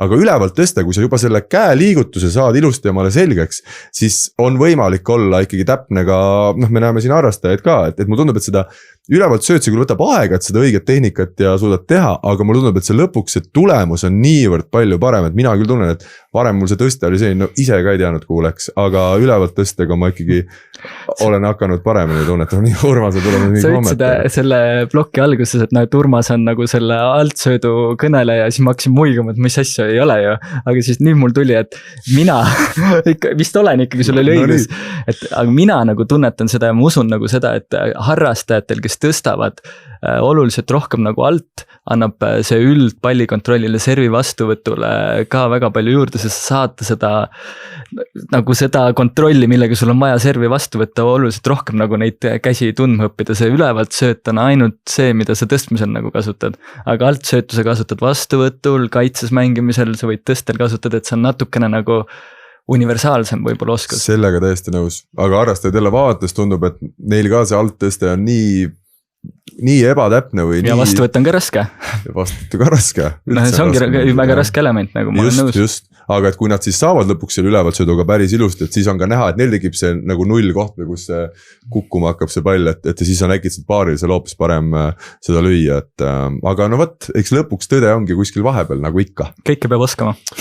Jah. Head sõbrad, selle mõttega on küll hea seda saadet hakata lõpetama, kus siis järgmisena kedagi mängimas näeb, Urmas juba enne kui saade üles läheb, mängib siis Bulgaarias MK-etappi, selle hooaja esimene, Arminiga üldse esimene, selline tähtsam turniir koos. Ja sisemeistrivõistlused oleme Arminiga just Tartus üheskoos mänginud, aga jah, siis siuke teine siis võiks öelda. Mart, sind näeb siis järgmisena juulikuus kuskil. Kloogarannas ma arvan, enne me ilmselt ei võistle. Kindlasti seal kohtume, julgen ka öelda, et astun läbi. Ja Liisa? Põltsamaa, ehtne ja hea, nagu Ivo Linna on meile aastaid juba sisendanud. Daamid järjad. Ja sina ka, Põltsamaa? Ja, mina ka Põltsamaal, miks siis, kui saan selle treeningu aja ka paika, ma saan, et ma pean juba kuskile internetis registreerima hakkama, kohe pärast saate lõppu seda teen. Head sõbrad, saade on lõppenud, suur aitäh Liisa, suur aitäh Mart, suur aitäh Urmas, suur aitäh kõik kuulajad, vaatajad. Loodame teiega taas kohtuda niipea kui võimalik, vaatame millal see tõeks saab. Olge tublid ja ilusat rannaule suve teile kõigile.